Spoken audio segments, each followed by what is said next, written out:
Hello friends, welcome back to my channel. आज एक और टॉपिक आपके साथ में शेयर करने के लिए आई हूँ। जो लोग फर्स्ट टाइम मेरी वीडियो को देख रहे हैं, मैं आपको बता देना चाहती हूँ, छोटी छोटी स्टोरीज, पैराग्राफ, ऐसे मैं आपके साथ शेयर करती रहती हूँ, जिनसे हम बहुत सारे न्यू वर्ड सीखते हैं, अपनी वोकैबुलरी को इम्प्रूव करते हैं। साथ ही जो भी ग्रामर दी जाती है, मैं कोशिश करती हूँ कि ईजी वे में आपको एक्सप्लेन कर सकूँ। सो येस, आज हमारा टॉपिक होने वाला है रविंद्रनाथ टैगोर जी के ऊपर। इसमें जितने भी हम टेंस सीखेंगे, हमको पास्ट टेंस सीखने को मिलेंगे। पास्ट इंडेफिनिट टेंस रहेगा, पास्ट के ही कॉन्टिन्यूअस टेंस रहेंगे, पास्ट के ही एक्टिव पैसिव वॉइस जो है आपको देखने को इसमें मिलेगा। सो स्टार्ट करते हैं रीडिंग और देखते हैं क्या है इस टॉपिक के अंदर। Rabindranath Tagore was born on May 6, 1861 in an affluent joint family at Jorasanko in Kolkata. Rabindranath was means थे, बॉर्न मतलब उनका जन्म हुआ था, ऑन May 6 मई यानी कि 6 मई को 1861 1861 में। इन मीन्स में एन अफ्लुएंट का मतलब होता है धनी या फिर समृद्ध। जॉइंट फैमिली का मतलब होता है संयुक्त परिवार में। एट जोरासांको इन कोलकाता। तो पूरा सेंटेंस को हम कैसे रीड करेंगे? सिंपली, रविंद्रनाथ टैगोर का जन्म 6 मई 1881 को कोलकाता के जोरासांको में एक समृद्ध या फिर धनी संयुक्त परिवार में हुआ था। हिज फादर, उनके जो पिता थे, महर्षि Devendra Tagore was a religious reformer, scholar and leader of ब्रह्मो समाज and his mother name. His father, जो उनके पिताजी थे, महर्षि देवेंद्र टैगोर, was means थे a religious रिफॉर्मर, एक धार्मिक सुधारक थे, स्कॉलर और एक विद्वान थे। विद्वान यानी कि वो समझदार थे, इस तरीके से भी हम उनको बोल सकते हैं, और या फिर बुद्धिमान भी बोल सकते हैं। एंड लीडर, और वो नेता थे ऑफ ब्रह्म समाज, जो ब्रह्मो समाज था उसके वो नेता थे। एंड हिज मदर, और जो उनकी माता थी, and his mother was Sarada Devi, और जो उनकी माता थी Sarada Devi. He was the youngest of 13 children. He was the youngest, he was वे थे द यंगेस्ट, सबसे छोटे ऑफ 13 चिल्ड्रन। 13 चिल्ड्रन यानी कि वो 13 बच्चों में सबसे छोटे थे। उनके जो माता पिता के उनके 13 बच्चे थे और वो उनमें सबसे छोटे थे। He had spend most of his childhood with servants since his mother had passed away when he was very young. He had spent, उन्होंने बिताया था, ठीक है, ये हमारा पास्ट का एक्टिव पैसिव वॉइस बन जाता है। मोस्ट ऑफ हिज चाइल्डहुड, उनका अधिकांश जो बचपन था उन्होंने अपना बिताया था किसके साथ? विथ सर्वेंट्स, नौकरों के साथ बिताया था। सिंस का मतलब से होता है या फिर जब से होता है, बट सिंस का मतलब क्योंकि भी होता है। क्योंकि हिज मदर, जो उनकी मदर थी, हैड पास्ड अवे, उनकी जो मदर थी वो गुजर गई थी, यानी कि उनकी मृत्यु हो गई थी। व्हेन, जब ही वॉज वेरी यंग, जब वो बहुत छोटे थे। ठीक है, तो सिंपली इसको हम पूरे सेंटेंस को कैसे रीड सकते हैं कि उन्होंने अपना अधिकांश या फिर अधिकतर जो बचपन था वो नौकरों के साथ बिताया, क्योंकि जब वो बहुत छोटे थे तब उनकी माँ का निधन हो गया था, या वो पास अवे यानी कि वो गुजर गई थी। जैसे हम लोग बोलते हैं कि वो गुजर गई थी, इस तरीके से। His home was the hub of literary and theatrical activities. His home, जो उनका घर था, वॉज मीन्स था द हब ऑफ लिटरेरी, यानी कि उनका जो घर था वो साहित्यिक केंद्र था, एंड थिएट्रिकल एक्टिविटीज, और जो नाट्य जो होते हैं ना, जो नाटक वगैरह होते हैं, उनकी गतिविधियों का केंद्र था। उनका घर साहित्य और नाटक से जो जुड़ी हुई गतिविधि होती है उनका केंद्र था।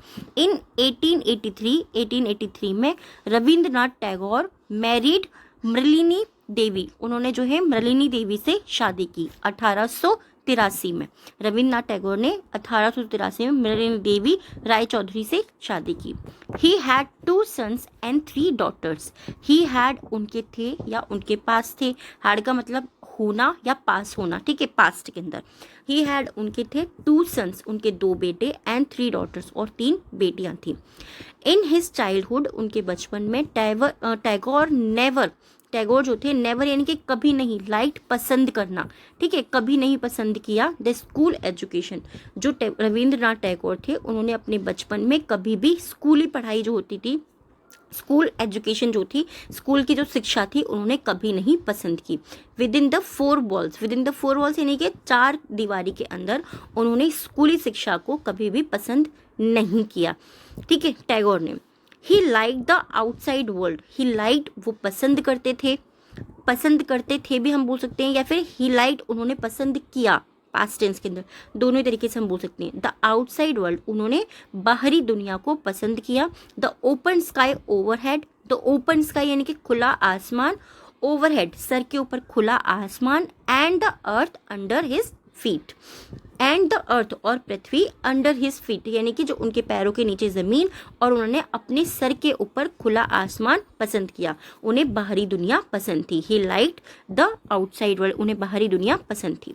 सो इसीलिए he was educated at home by private tutors who taught him various subjects. So इसीलिए ही वॉज एजुकेटेड, उन्हें पढ़ाया गया था, ठीक है, या फिर उन्हें पढ़ाया जाता था एट होम, घर पर। एक्टिव पैसिव वॉइस है हमारा, वॉज वर्ड के साथ में जब भी थर्ड फॉर्म आएगी तो आप सिंपली उससे समझ जाइएगा। ही वॉज एजुकेटेड, उन्हें पढ़ाया जाता था एट होम, घर पर, बाय प्राइवेट ट्यूटर्स। प्राइवेट यानी कि निजी, ट्यूटर्स का मतलब होता है शिक्षकों के द्वारा। हु टॉट हिम, हु मतलब जो, टॉट सिखाते थे, हिम मतलब उन्हें, वेरियस सब्जेक्ट जो उन्हें भिन्न या फिर अलग अलग सब्जेक्ट या विषय सिखाते थे। इंग्लिश, इंग्लिश का मतलब अंग्रेजी होता है। नॉर्मली हम लोग इस चीज़ को जानते ही हैं, बट कई बार क्या होता है ना, वर्ड का मीनिंग हम लोग जानते हैं बट उसको बोलना नहीं जानते हैं, वो चीज़ भी आनी बहुत ज़्यादा ज़रूरी होती है। English was his least favourite subject, English उनका सबसे पसंदीदा विषय था। लीस्ट का मतलब सबसे कम भी होता है और सबसे फेवरेट यानी कि पसंद भी होता है।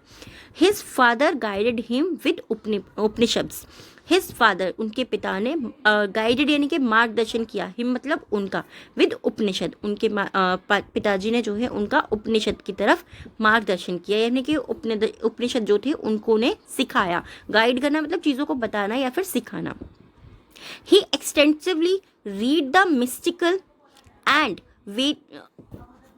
वैष्णव poet of India. He extensively यानी कि वो बड़े पैमाने पर या बड़े तौर पर, रीड यानी कि पढ़ते थे, ठीक है। द मिस्टिकल रहस्य वाली, एंड वैष्णव पोएट और जो वैष्णव जो कवि होते थे उनको, ऑफ भारत, वो बड़े पैमाने पर भारत के वैष्णव कवि और रहस्य की किताबों को या फिर रहस्य को पढ़ते थे। From his early years, from मतलब से हिज अर्ली ईयर्स उनके शुरुआती दिनों, फ्रॉम हिज अर्ली ईयर्स को हम उनके शुरुआती दिनों में या फिर उनके बचपन के दिनों में, दोनों तरीके से हम इसको बोल सकते हैं। देखिए कई बार क्या होता है ना, इंग्लिश के अंदर ये वाली चीज़ बहुत ज़्यादा होती है, जो लिखा होता है ना उसके कई सारे मीनिंग होते हैं, बट हमें जैसे जैसे हम पढ़ते जाएंगे तो ग्रेजुअली हम लोग इस चीज़ को समझते जाएंगे। रविन्द्रनाथ टैगोर रॉट पोएम्स, यानी कि रविन्द्रनाथ टैगोर ने पोएम लिखी। पोएम मीन्स क्या होता है, कविता, उन्होंने कविता लिखी। Some of his poem were published in periodicals when he was very young. Some of his poems, उनकी कुछ पोएमें यानी कि उनकी कुछ कविताएं, were published, उनको पब्लिश किया गया, उनको प्रकाशित किया गया इन periodicals। periodicals का मतलब होता है पत्रिकाओं में। when, जब he was very young, जब वो बहुत छोटे थे तो उनकी कुछ पत्रिकाओं को जो है समय समय पर या फिर उनको जो है प्रकाशित किया जाता था। He finished a long poem in Maithili style. He finished उन्हें समाप्त की, और लॉन्ग पोएम उन्होंने एक लंबी कविता, एक जो है वो मैथिली स्टाइल यानी कि मैथिली स्टाइल का मतलब क्या होता है, स्टाइल का मतलब होता है श्रेणी में, उन्होंने या फिर शैली में, उन्होंने मैथिली शैली में एक लंबी पोएम समाप्त की, ठीक है। उन्होंने पहले वो क्या करते थे, छोटी छोटी पोएम्स या फिर कविता लिखते रहते थे, बट उन्होंने जो सबसे लंबी कविता लिखना शुरू किया था वो मैथिली शैली में लिखना शुरू किया था। His first short story is Bengali, had the title Bikarini, the beggar woman. His first, उनकी पहली शॉर्ट स्टोरी, पहली जो उनकी छोटी स्टोरी थी इन बंगाली, बंगाली में क्योंकि वो बंगाली थे इसीलिए बंगाली में, हैड द टाइटल, उसका टाइटल था यानी कि उसका शीर्षक था भिखारिनी, जिसका इंग्लिश में मीनिंग होता है द बैगर वुमेन, यानी कि भिखारन औरत, जो भीख मांगती हैं वो औरत। तो उनकी पहली जो शॉर्ट स्टोरी थी वो भिखारिनी थी, the bagger women. I hope ये जो टॉपिक है आपको पसंद आया होगा। कैसा लगा है प्लीज़ मुझे कमेंट बॉक्स में ज़रूर बताइएगा। आज के जो हमारे 3 वर्ड्स होने वाले हैं, फर्स्ट है रिफॉर्मर यानी कि सुधारक, नेक्स्ट है स्कॉलर मीन्स बुद्धिमान या फिर विद्वान जिसके पास में ज्ञान होता है, एंड थर्ड है गाइड, गाइड मीन्स होता है मार्गदर्शन करना। इन तीनों वर्ड्स आपको सेंटेंस बनाना है, कमेंट बॉक्स के अंदर लिखना है। आज के जो 3 वर्ड हैं डिक्टेशन के, फर्स्ट है हमारा मिस्टिकल, पेरियोडिकल, एंड थर्ड है extensively. Mystical, periodical and extensively. I hope ये वीडियो और ये टॉपिक आपको पसंद आया होगा। कैसे लगा है प्लीज़ मुझे कमेंट बॉक्स में ज़रूर बताइएगा। Thanks for watching.